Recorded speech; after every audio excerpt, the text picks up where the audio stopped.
So now we'll get everything set up, ready to go, and we're going to walk you through all the steps involved to become proficient operating BenchPilot. So in preparation for this next step, we've assembled everything in the previous video, and then we've updated to Monterey. So Origin's on the latest software. To use BenchPilot, you'll need to be on Monterey, so make sure you don't skip that process. Now, we haven't released the e-stop, so that's what's going to bring everything online. We're all plugged in via the e-stop, so I'll do that now, and we're going to watch what happens. Origin's going to boot up.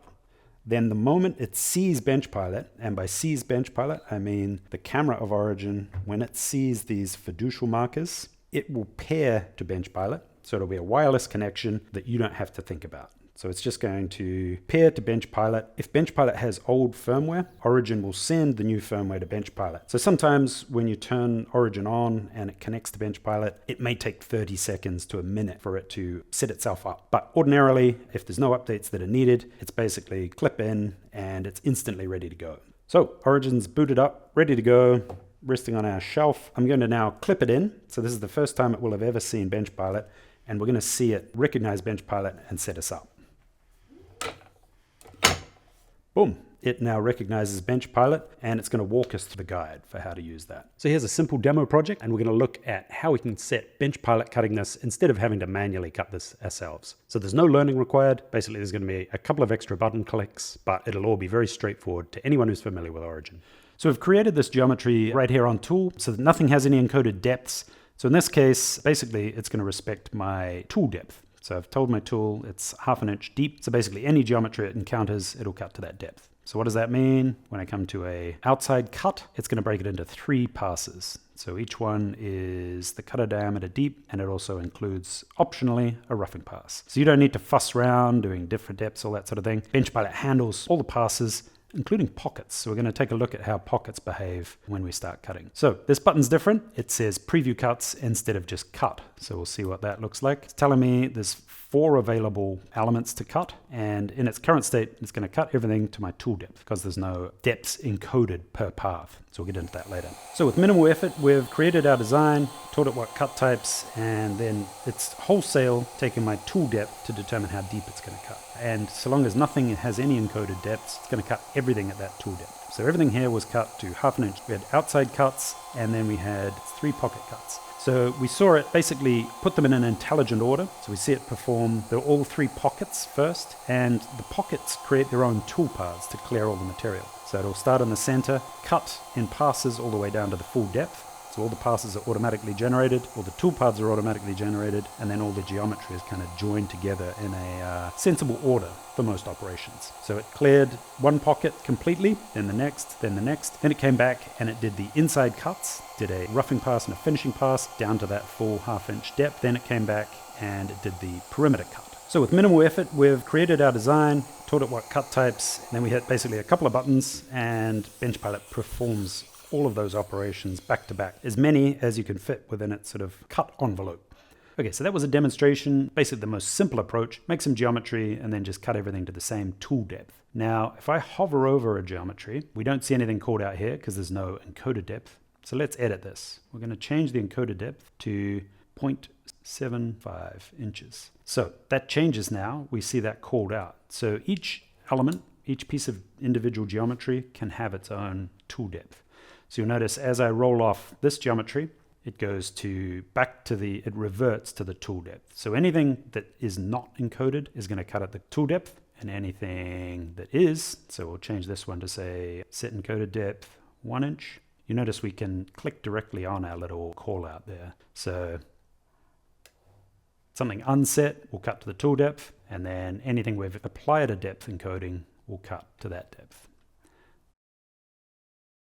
1 inch, 0.75, and then these other 2 we can leave unset, and they will just cut to whatever I set the tool depth to. You'll notice as I hover over different elements, the passes change. So basically, BenchPilot is automatically calculating how many passes is it going to take me to get down to the appropriate depth, producing the exact right tool paths you need to get there. Okay, so we can now look at preview cuts and see what we get now. Still 4 of 4. Now this has changed. So our depth call out here says mixed. So now there's 4 elements still, but it's going to be a mixed number of depths. So rather than cutting to the tool depth, we know that some of them I'm going to cut to another depth.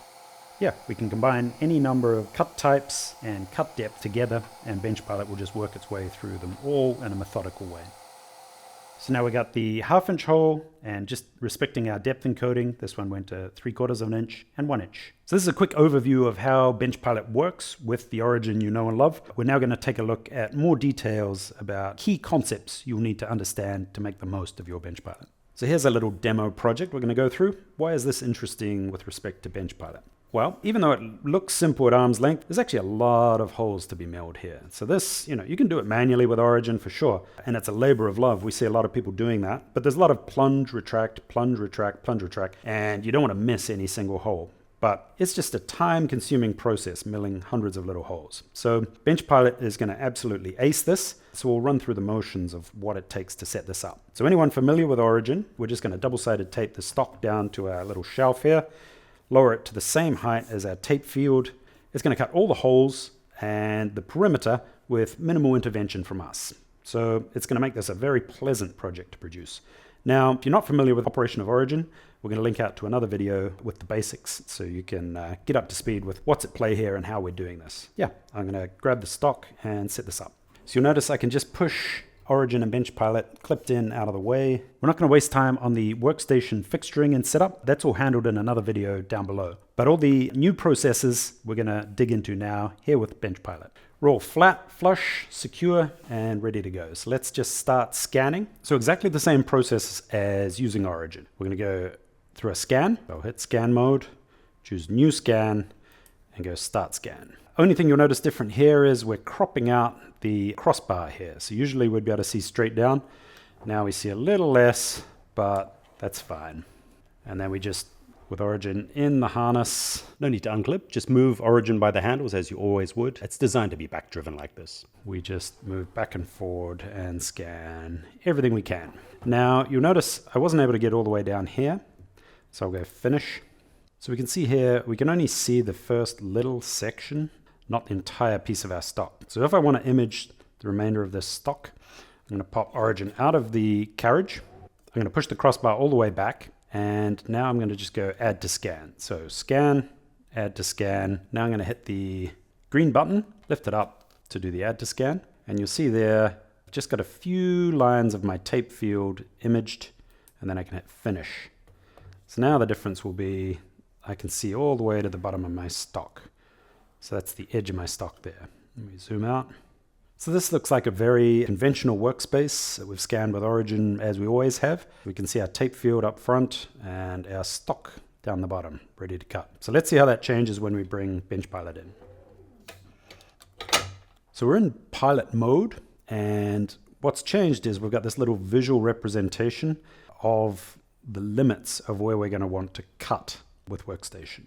This doesn't stop you placing geometry that goes all the way up here. You could cut into workstation still, so keep that in mind. Keep your geometry on your stock away from the aluminium here. Aluminum, if you will. But we can just get a quick visual reference like, oh, hey, it looks like we can kind of get to everywhere with this orange line here. So that's good. But yeah, keep in mind, visual reference, not any hard stops. It's not stopping you placing geometry beyond it or cutting beyond it. So just a quick note. So all the way out here, you'll notice the carriage and the harness do securely hold onto Origin, but it's still relying on resting on this surface. It's not a super rigid system that's holding Origin at an exact height. It relies on the surface of the material to hold it flat and prevent it from twisting forward. So keep that in mind. If you're doing end grain work or something where there's not a flat surface for it to rest on, you might need a support bar or something in front. But for this project, we're going to have good support throughout the whole process here. So, Origin's well supported on this stock, so I can cut all the way to the edge of that. Fine. So we go from scan, we're now in design. So let's import a shape. Jake has shared me the Cribbage board as a studio file. He just did a straight studio share. So I'm able to now drop that in here. I'm just going to rotate it 90 degrees. Let's zoom in and see what that looks like. So it looks like it's going to fit inside my stock just fine. And I can also, double check that orange line. I'm not cutting beyond that. Yeah, looks good. Place. So now this is basically ready to go, which is cool. So one thing of note, there's the perimeter cut, and then there is all the holes. So I've got a number of approaches to this. We're just going to use the selection tools and select exactly the paths it is we want to cut. So we've switched out to a 1/8 of an inch cutter. That's appropriate for these holes. I'm going to change my cutter to an 1/8 of an inch here. And then the great news is we don't need to unclip to do our Z-touch. It's exactly the same as we do with regular origin. So it's just going to touch that surface. And now we confidently know the height of our cutter, where it's mounted in that collet, and we can just cut this project.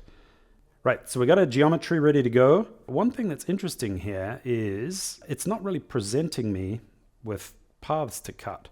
And I know that because I'm not seeing these geometries highlighted green. Now, why could that be? We've got a 1/8 of an inch cutter, and I happen to know these holes are exactly an 1/8 of an inch.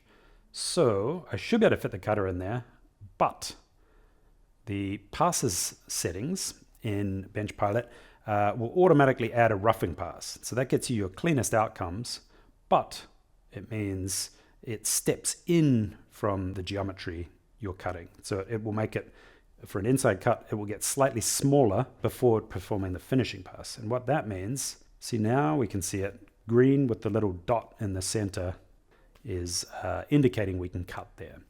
So this is good news. One more thing that's changed is our depths are called out here. So this is called encoded depth, and this is a change in Monterey that's available in regular origin. But basically anything I hover over, it's going to tell me what the encoded depth is if there are any depths encoded. So there's the encoded depths of the geometry. So each individual piece of geometry can have its own encoded depth. And then there's the tool settings. So at the moment, the tool setting's 0. So whenever I'm not hovering over geometry, it's going to cut at 0. And for any geometry that doesn't have any depth encodings on it, it will cut at that default depth. Now, my perimeter cut, you can see that going around the whole outside, and I've confirmed it fits A on the stock, B inside the orange. It's set to 1/2 an inch, which is actually not deep enough here. I'm going to ignore that for the meantime. We're going to go in and edit that encoded depth later. I can click on it and then edit the encoded depth if I like, and just click in a blank area of the screen to get out of that. Now, I am going to not select that one because I'm going to want to use a bigger cutter, a wider and longer cutting flutes cutter to cut all the way down to 1 inch. My little 1/8 of an inch cutter will not cut that deep. It has 1/2 inch cutting flutes. So we're basically ready to go here. Once again, same process as origin. Plug in your vac, get your eyes and ears, mask, whatever you need to keep yourself safe. All the settings you're going to notice are going to be similar to how you've been using them on regular origin. So I'm going to cut with a spindle speed of between 4 and 5. If you're used to maybe cutting with origin and spindle speed 5, just back it off a little and start at a slower speed. Now in the speed setting, you're going to notice we can actually go beyond the speed we could with origin. So the absolute max BenchPilot can move is 45 inches per minute. This will be in an equivalent millimeters unit in other locales. But that's, in this case, probably great for cutting these little tiny helix holes. But if you wanted long, straight cuts, you might back off a bit. You might go to like 30, 32, something like that. The key thing is here, as you're cutting, you can actually manipulate this with the little speed dial here. So you can see the little notification up the top telling me what my speed is. This is like 30, and you'll see it updates here as well. So it's a little quick override. Basically, what you're going to do is you're going to listen to the cuts, and if you feel things are going too slow, things are starting to get too hot, maybe you're going to want to speed up that feed rate. And if it's performing poor quality cuts, while it continues to cut, you can just back it off. So yeah, we'll let you experiment with that. It's going to be different settings for different cutters and different wood hardness. So we're just going to put this on 30 and see how we go. Now let's say we're happy with this and we're just about to send this off to cut. Note, it would currently try to cut the perimeter at the same time, but I'll show you how to quickly prevent that from happening and choose just the things you want to cut. So preview cuts. This is where we zoom out, look at the whole project. Everything that's highlighted green is going to be cut. So if you're just looking, visual confirmation, feeling good, start cut. So the green button is now mapped to start cutting. So this is where you would need the spindle on, vac on, and it would start cutting. So I'm not entirely satisfied with my cut selection, I'm going to go in and click on edit selection at the top here. And in here, I'm going to be able to select exactly what I want to cut and deselect what I don't want cut. So you can see him, he gets slightly thicker when I highlight him. And when I tap him, he gets diminished. And you'll notice when I roll off, it is now deselected. And I've gone from 401 elements selected to 400. So if I hover over it, it's just got a light green saying, do you want to select this? Click it, it toggles on and off. So now we got 401 and it's selected. So that means it would cut. And I'm going to tap it again, deselected, not going to cut. Then the little button at the bottom is a confirmation. Now we're back to where we began, but notice this time we're ready to cut 400 of 401 elements. So each one of those holes is a path ready to cut. The perimeter is not selected, so it's not going to try and cut that. So basically, power up my spindle, power up my vac, and then hit start cut, and BenchPilot is going to take care of the remainder of these holes for you. Down to the depth they're encoded to, which happens to be 0.125. Now a couple of things before we kick off. So what's interesting about BenchPilot is if I have all of these selected, it's going to cut them in a smart order. So it's going to cut online cuts, followed by pocket cuts, followed by inside cuts, followed by outside cuts. It will, by default, try to cut in an order that makes sense. Now the next thing is when traversing between these lines, each one of these is an inside cut, so none of them is more important or higher priority than the other. So it's just going to cut the closest one based on where you hit the start cutting button. So now this one will cut and we'll watch it as it starts cutting.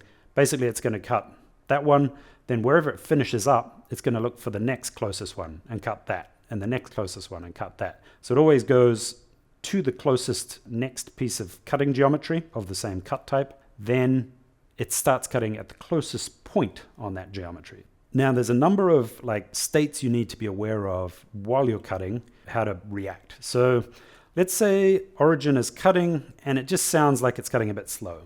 So that's where you can make a live modification here and just tweak the speed until you're happy with how it sounds, how the cut quality looks, and how your chips look. That's the sort of light touch intervention that's pretty common when you're tuning things up, trying to get the most efficient and high quality cuts. Next up is, let's say you don't like what's happening. You're worried it's going to perform an operation you didn't want to cut. Maybe you selected too many things. If you're in the middle of cutting, just tap the orange button on the handle. That will retract. So if it's not a high risk kind of dangerous situation, just hit the red button on the handle. It'll retract. Origin remains on. BenchPilot remains powered. You can go in and make your modifications and continue working. Hit the green button and you're off to the races again. Now, if something happens that you feel is dangerous or you absolutely want to stop everything right now, don't hesitate hitting the E-stop button. So that would shut down power to the spindle, to origin, and to BenchPilot. Now, when we power it back up, things get interesting. So what we're going to see is BenchPilot is going to power up, origin's going to power up, the spindle is not going to power up. So we have to turn this off in order to power that back up again. So the fact the spindle's off is actually a safety measure that means if origin was plunged when it lost power, we don't want it to power up with the spindle down in your stock. So this is not going to come on until you power it off, then back on again manually. So that's a good safety measure. And then BenchPilot and origin itself is going to kick off basically to where you left off. It's going to revert you to design mode. So if you were in pilot mode cutting, the only difference is you'll be in design mode. So if you wanted to continue pilot mode, preview cuts, selection, you're just exactly where you were. It remembers what's been cut and what hasn't. You'll see those blue dots. So you can just continue with minimal interruption. So that's the sort of levels of intervention you're going to want to keep an eye on. And you can always modify your spindle speed there to your liking as you go. So we are happy with our cut selection. We've omitted our perimeter. Everything is encoded to 0.125. Worth noting, if there was something that was encoded to a different depth, this would show up as mixed. So it would tell you not everything has an encoding. Now, the fact we know they're all encoded to that one depth means we're good to go. I'm going to start with a spindle speed of between 4 and 5 here. My cut selection is all dialed. I've confirmed I want 400 of 401 elements cut. That's going to persist my selection throughout this whole session. If I turn origin off, it's going to start again with everything selected. But so long as I don't do that, it's going to remember this selection. Power up the dust extractor, spindle, then just hit the go button. So I'm going to put my hearing on. So here we are, Origin's starting to plunge, and then you'll notice that it just goes to the closest geometry and then moves, translates, and then plunges on the next one. So that's pretty cool. We've got the summary at the top, but it's quite small. So if we hit that button, we get an overview. So we can see this from the other side of the shop. Quick summary of how long it's going to take to complete everything it's been tasked with. So you can see that counting down over time.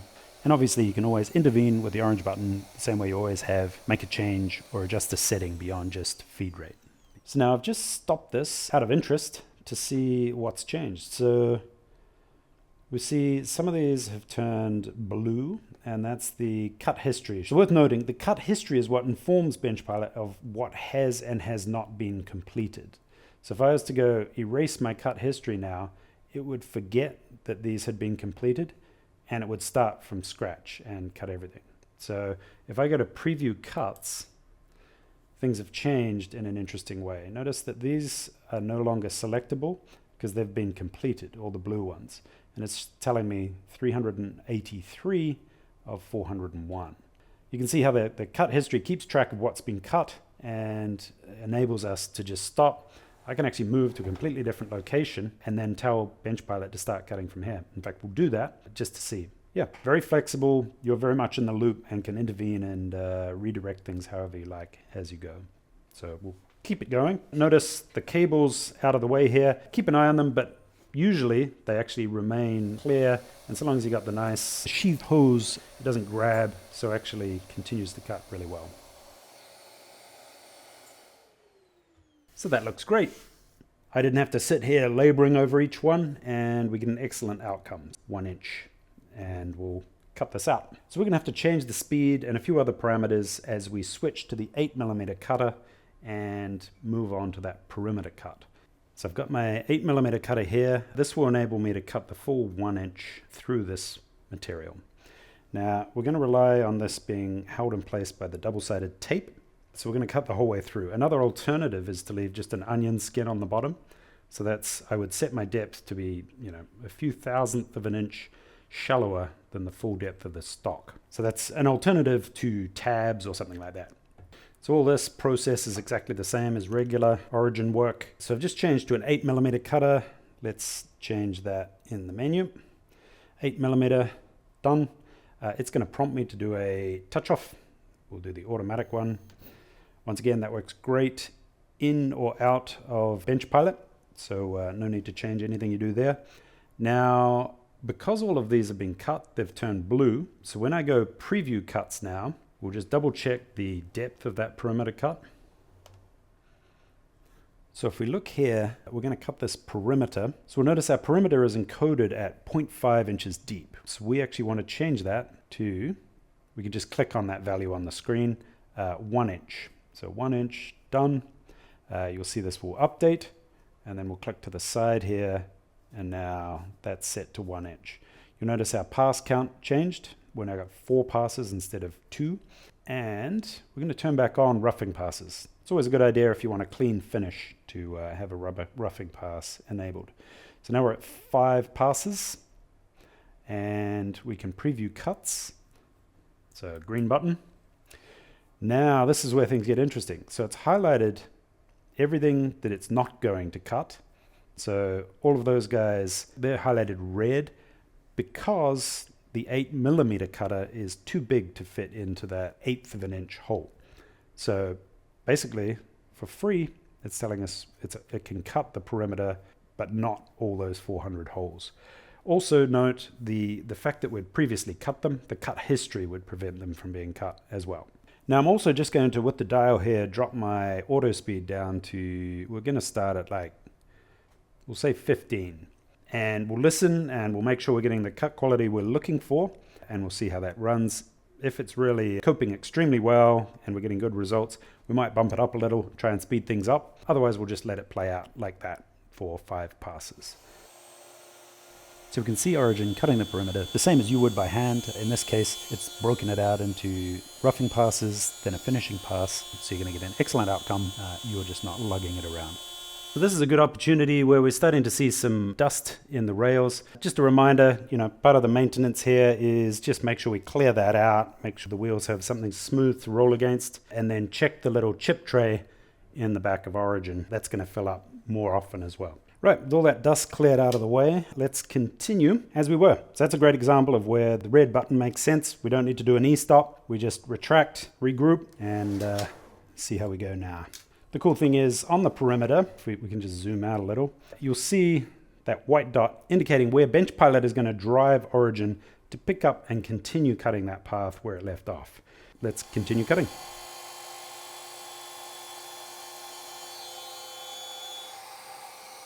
So one thing to keep an eye on at this moment, I've noticed these pieces have come loose, right? So there was minimal double-sided tape underneath them.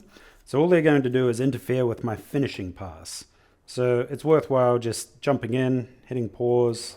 We can move origin out of the way and then just remove these pieces, leaving BenchPilot to just complete our finishing pass, which is barely needed because it's so much more consistent than the motion I'm able to do by hand. I don't even see any witness marks here. So there we have it.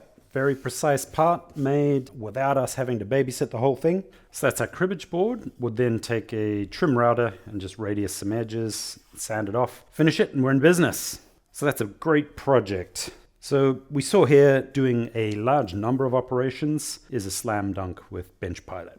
So all these holes that would take, a lot of time, a lot of focus to do by hand, BenchPilot can do whilst we're focused on other things. So next up, we're going to look at production runs. In this project, we'll be cutting out the leg profile and then flipping them around to work on the end and perform these little step tenons.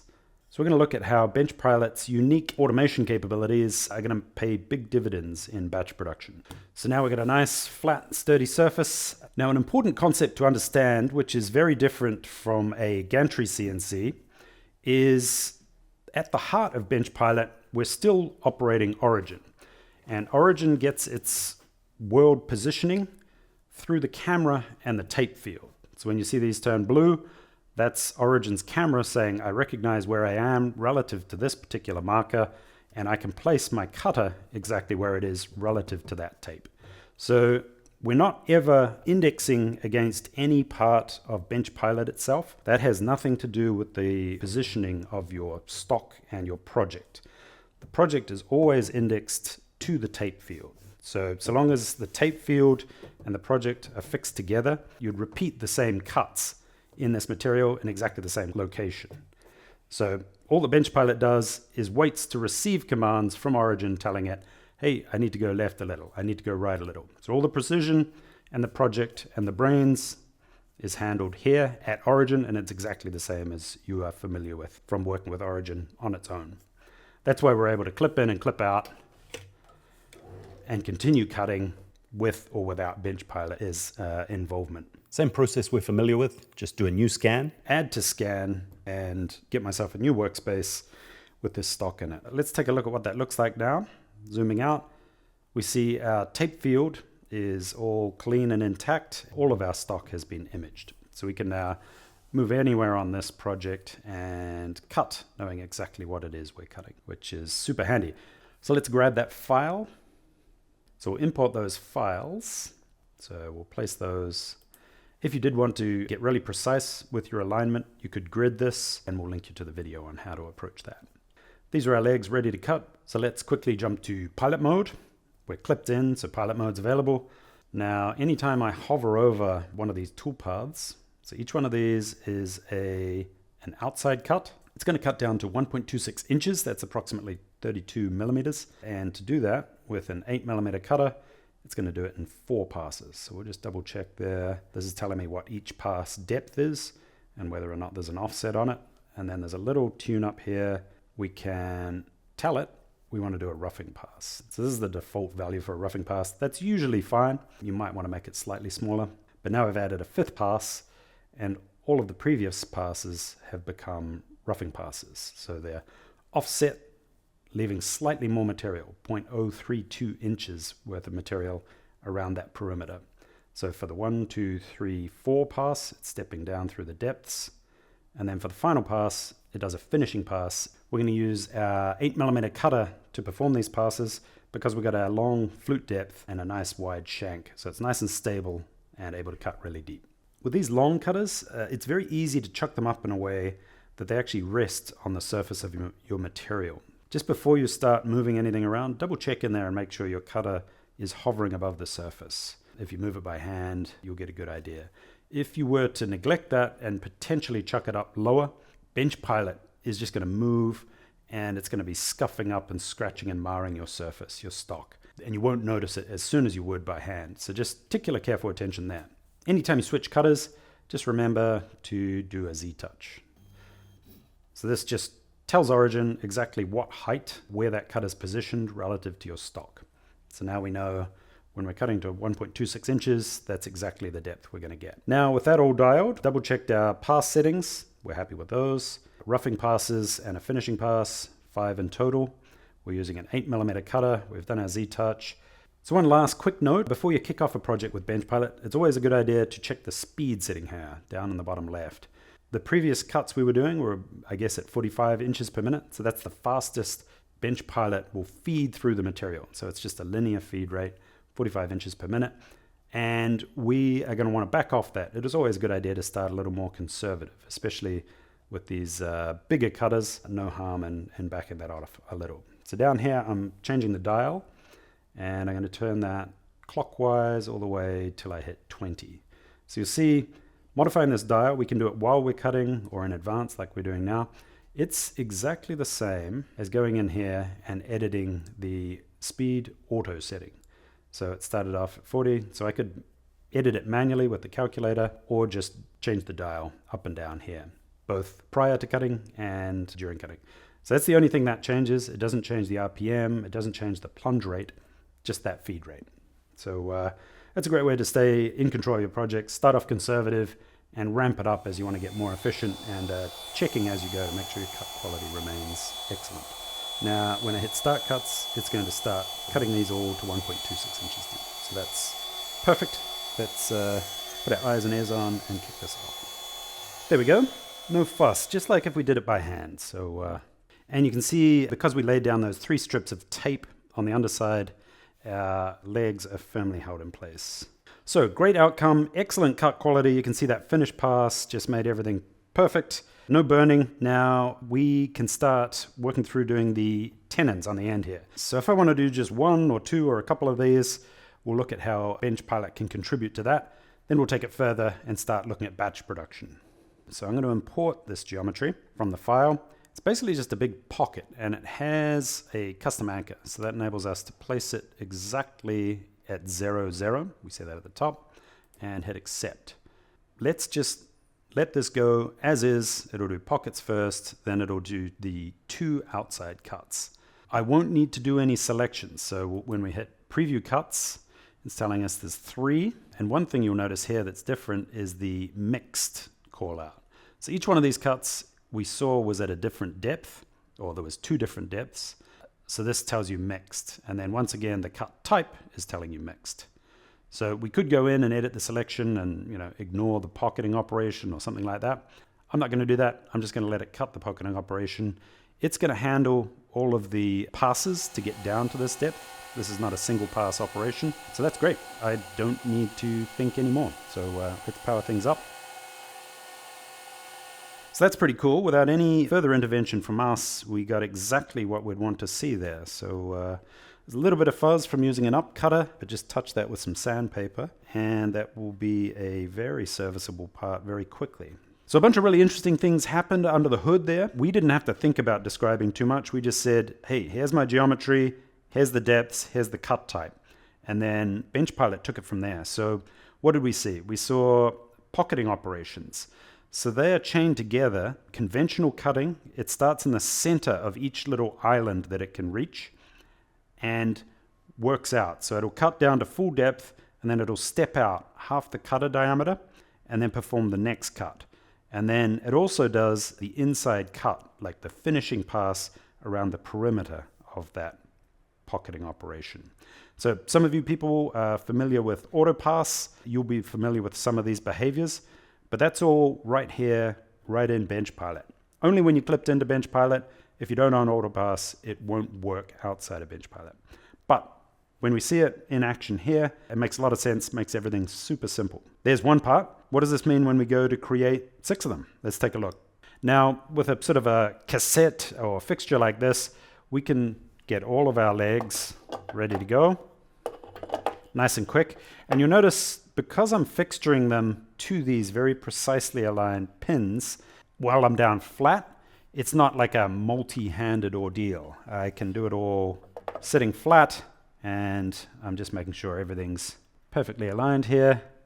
So rather than doing it vertical, where there's a lot of stuff that needs to come together at once, this is a much more calm and manageable situation. The cool thing is also, I could potentially, if I wanted to get really productive, have two of these. So I could, whilst one's cutting, I could be setting up the next one, and you can see how that can get through a lot of parts pretty quickly. So there we go. They're all fixed in place. So this just firms everything up, and we can just clip that down. Now these are ready to go. Then we're going to add to scan so that we see all of the stock down here ready to cut. And that's not going to be alignment. That's just a visual guide just to make sure we know exactly what's there. So I'll lift up origin, and I'll go scan, add to scan, tilt it up, hit the green button, and make sure I've imaged all those bottom items. That's great. Zooming out, we see all of our leg elements here ready to cut. So that's an excellent workspace. We've created a new workspace specifically for this operation. Now I'm going to perform a grid here. Once again, we've seen that previously. We'll link you out to a video describing that. Then we'll start placing our geometry and setting BenchPilot off in operation. So we'll import our tenon geometry exactly as we did in the standalone one. And now I'm going to place that at 0, 0. So that's where our grid reference is, bottom left corner. Now I'm going to duplicate this along here. We'll just skip through that quickly in the video. So we've confidently seen one of these work. So the geometry, our cut settings, our cutter, everything works great once. Now we've combined 6 of them, just lay them out in one file. But that means BenchPilot's going to handle those just fine. So let's clip in and kick off. We've transitioned to pilot mode. We'll take a look at what that looks like. We're seeing our orange visual reminder of where to not cut beyond or place files beyond. And we're confident we've cut one of these. So now all I need to do is preview cuts. Now there's 18, but we know it's going to step through each one of them and get us excellent outcomes. So you can see here, for operations like this that would take a very long time to manually do one at a time, we're now in a very different class of sort of productivity. We're really batch producing real world usable components, performing those operations basically with one click. We can go ahead and perform secondary operations on these, assemble everything, and get productive, precise, and profitable. So that's BenchPilot in a nutshell. So after a secondary operation, rounding those edges, a light sand, and some finishing, you see we can set to work assembling our final product, all whilst BenchPilot continues producing parts. So that concludes our BenchPilot overview. That's all the essential information you need to get up and running. It's actually very simple, and we've gone to great lengths to keep it very familiar. So anyone who's using Origin currently, it won't feel like a huge departure. All that happens is clipped out, you've got your Origin you know and love. The moment you clip in, this is a whole different ball game. You now have the ability to power through a lot of like heavy cuts. You just hand it over to BenchPilot, and it's going to do the physical labor of just pushing through those cuts. And then you've got the high detailed cuts. So a lot of engraving, a lot of detail, instead of like the mentally draining process of keeping track of all the depths and everything. Set it up, tell it to go, and it's going to do exactly what you would have done, but you're not there fretting over the details. We look forward to seeing what you create.